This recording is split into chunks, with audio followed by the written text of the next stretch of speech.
Evelyn Hart had spent the last 7 years building a quiet life in her small Oregon town.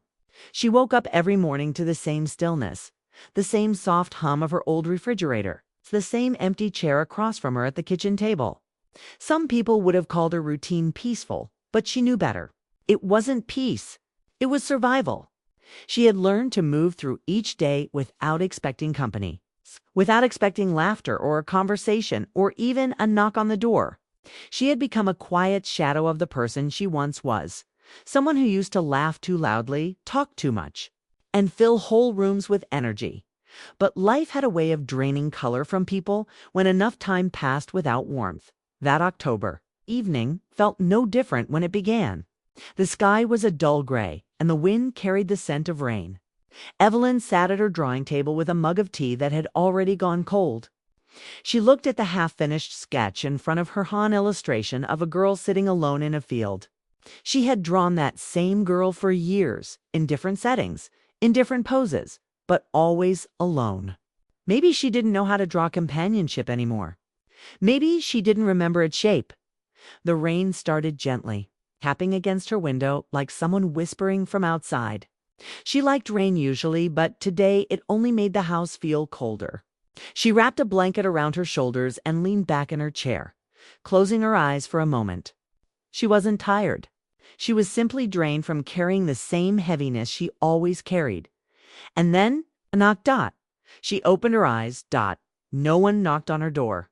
Not at this hour, not ever. For a second she thought she imagined it. But then it came again, quiet but clear. Evelyn stood slowly. Her heart wasn't racing from fear, it was racing because the silence had been broken. And she didn't know how to react to something she hadn't experienced in so long. She walked to the door, hesitated, and opened it. The moment the door swung wide, she froze. Two figures stood on her porch under the gentle rain, both soaked, both tired, both familiar in a way that hit her harder than she was prepared for. Michael Dawson. Clara Dawson. Siblings she had once considered her closest friends in college. The same people she had laughed with, traveled with, dreamed with. Until life had scattered them all in different directions. She hadn't seen them in 8 years. Not a message. Not a call, nothing. But there they were. Michael's hazel eyes softened when he saw her. His hair was longer than before, his shoulders broader. But the warmth she remembered from him was still there, tucked behind the exhaustion in his expression. Clara, standing slightly behind him, looked smaller than Evelyn remembered. Once full of spark and brightness, she now looked like someone carrying too much weight. "Eve," Michael said quietly, as if her name might break in the air. "Hi," Evelyn's breath caught. She didn't know what to say. Her throat felt tight with too many emotions at once, shock, confusion, and something warm she couldn't name immediately. Clara stepped forward and offered a trembling smile. "We didn't know where else to go." Those words hit deeper than she expected. They carried sadness, loss, and a plea for comfort. Without meaning to, Evelyn stepped aside. "Come in." They walked inside, dripping rainwater onto her entryway floor. When she closed the door, the house felt completely different, as if it had exhaled after years of holding its breath, in the warm glow of her living room. The siblings looked even more worn out. Evelyn hurried to get them towels and gestured for them to sit. She didn't ask questions, yet she simply watched them settle into her space, the space that had always felt too big for just her. Now suddenly it didn't feel big at all. Clara held the towel close to her face, trying to steady her breathing. Michael sat on the edge of the sofa, elbows on his knees, staring at the floor like he was trying to gather the right words. Finally, Evelyn sat across from them. "What happened?" Michael lifted his head slowly. His voice was steady, but it carried cracks she had never heard in him before. "Our mom passed away last month." Evelyn's heart dropped. She remembered their mother, warm, welcoming, the type of woman who always insisted on sending guests home with extra food. "I'm so sorry," Evelyn said softly. Clara swallowed hard. "Thank you." After a moment, Michael continued. "We tried to stay in Seattle for a while, tried to handle her things, the house, everything. But it was too much. One day, we just got in the car and drove. Clara said she wanted air. I just wanted quiet. He looked up at Evelyn. And then I realized I didn't want to drive anywhere else but here. That sentence lingered in the room like a confession, gentle but meaningful. Evelyn didn't know what to say. A part of her felt touched, deeply touched. Another part felt unsettled, not in a bad way, but in a way that made her heart feel too awake. Clara leaned back on the couch. You always made things feel safe, Eve. We needed that again. Evelyn's chest tightened. She hadn't realized until this moment how starved she was for connection, for someone to look at her like she mattered. And here they were, people from her past, reappearing on her doorstep when she least expected it. A warm silence settled between them, the kind that spoke louder than conversation. The fire crackled softly. The rain tapped against the windows in a soothing rhythm. And for the first time in years, Evelyn felt like she wasn't invisible. Later that evening, after warm food and shared memories, Clara went to the guest room to sleep. Michael offered to help clean up the kitchen, but Evelyn insisted he rest. He didn't argue. He only gave her a small, tired smile before walking toward the porch.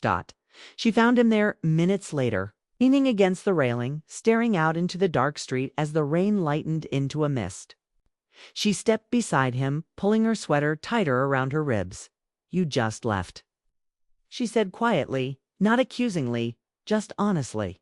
Michael didn't look at her right away. "I know, and I'm sorry." "Why?" she asked, keeping her voice soft. "Life got messy," he murmured. "I didn't know how to handle everything back then. I should have stayed in touch.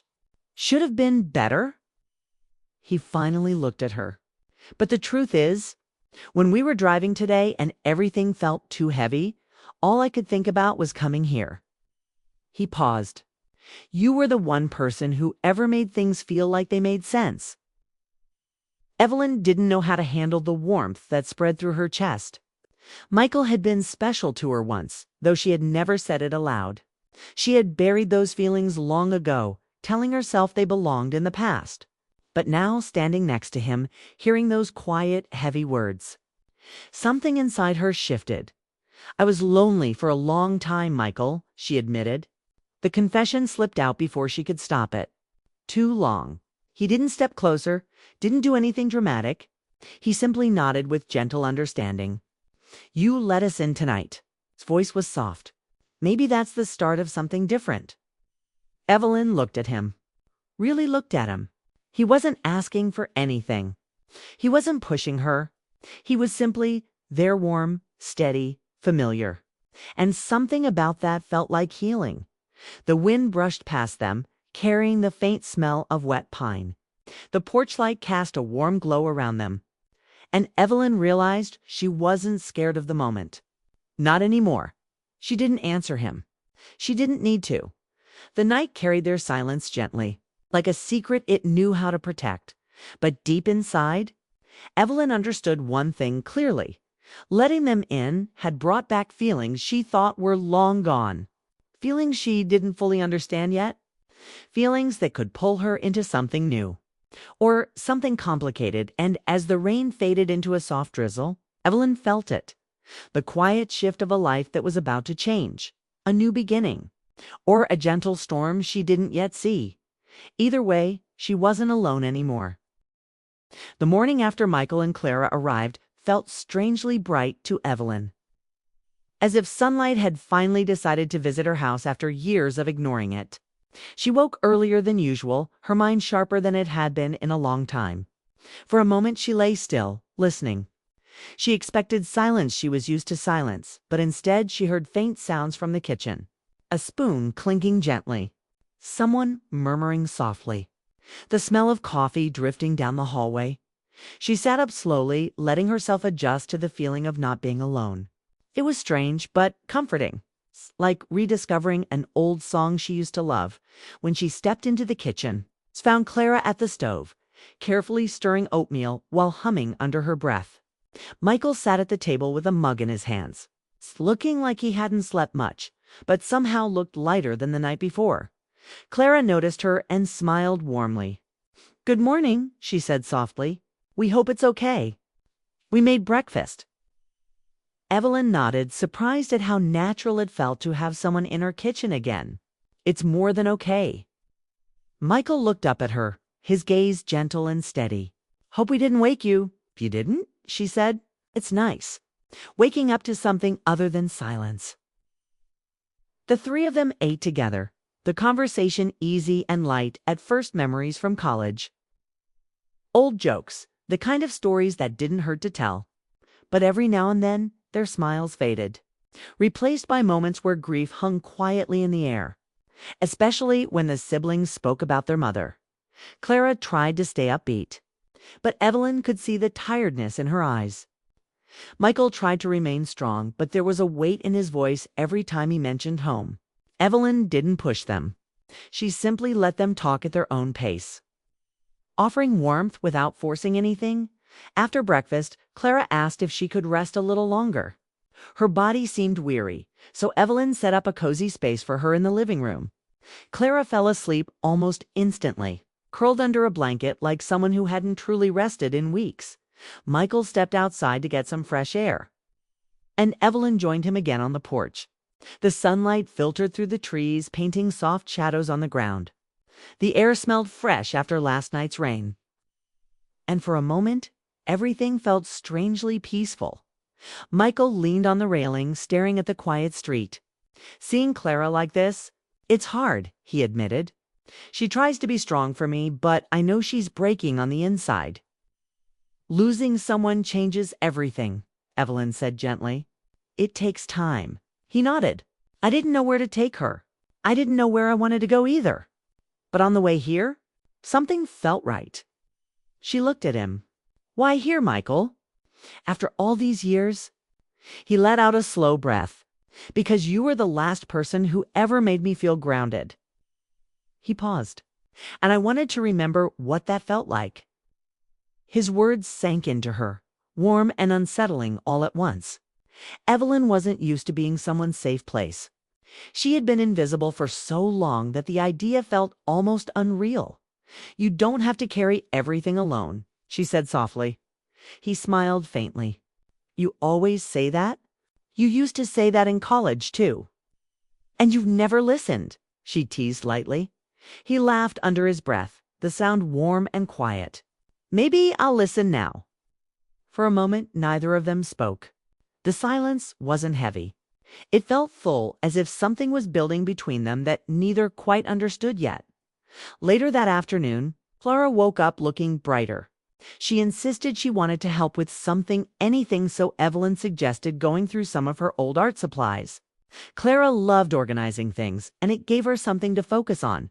As Clara went through boxes and drawers, she found sketches from years ago, drawings of places Evelyn used to dream of visiting, portraits of people she once loved deeply, pages full of feelings she never said aloud. Clara paused when she found a small drawing tucked between two notebooks. It showed three people sitting under a tree, two laughing, one sketching. A younger Evelyn, Michael, and Clara. Clara gently held the drawing. "You kept this?" Evelyn nodded. "It was one of my favorite memories." Clara smiled, but her eyes shone with emotion. "We should have never lost touch." Allah sat beside her. "Life happens. What matters is that you're here now." Clara leaned her head on Evelyn's shoulder. "I'm glad we came." As Evelyn wrapped an arm around her, she realized how strange and beautiful it felt being needed again, being remembered, being part of something. Meanwhile, Michael helped fix a loose door hinge, then replaced a light bulb she'd been ignoring for months. Evelyn watched him from the hallway, surprised at how familiar it felt seeing him move around her home. He belonged in her memories, but somehow he also fit into her present. Later in the evening, the three of them cooked dinner together. The kitchen buzzed with soft, energy-chopping sounds, quiet laughter, memories being rebuilt piece by piece. For the first time in years, Evelyn felt alive. She didn't feel like a shadow. She didn't feel forgotten. After dinner, they sat on the couch, wrapped in warm blankets, sharing stories about their mother.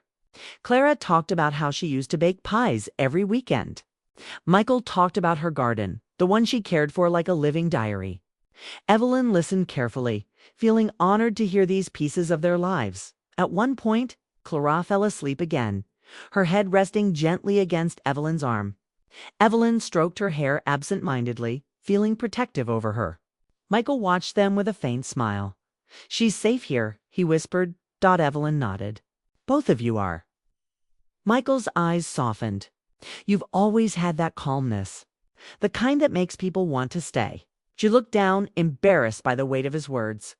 "I don't know about that." "I do." His voice was steady. "You think loneliness made you small? But it didn't. It only made your kindness quieter." The room felt warmer suddenly. Evelyn didn't know what to say, so she didn't speak at all. Silence filled the space, gentle and meaningful. When Clara was settled in the guest room again, Evelyn walked Michael to the porch. The night air was cool, carrying the faint sound of wind moving through the trees. The porch light cast a soft glow on his face, highlighting the quiet tiredness in his eyes. "Thank you for letting us stay," he said. "You don't have to thank me." "I do," he insisted. "You didn't ask questions. You didn't hesitate. You just let us in." Her chest tightened at the honesty in his words. "Because I care," she whispered before she could stop herself. He looked at her, really looked at her, and Evelyn felt something shift again, gentle, deep, familiar. "I care too," he said quietly. "Probably more than I should." Her breath caught, but she didn't pull back. She couldn't. Something warm and dangerous in a tender way lingered between them. Something that felt like an old feeling waking up after a long sleep. Michael didn't move closer. He didn't reach for her. He simply let the moment exist, letting her decide what to do with it. Evelyn felt the weight of loneliness lifting slowly, replaced by something soft and unfamiliar. She wasn't ready for big decisions, but she was ready for honesty. "I was lonely for too long." "Michael," she whispered. "And you let us in," he said gently. "Maybe that's the start of your heart coming back." The night held them in its quiet embrace, and Evelyn understood something then. Letting them in wasn't just kindness. It was opening a door inside herself she thought had been locked forever. And now that door was no longer silent. Now, something new, something complicated, something healing had begun.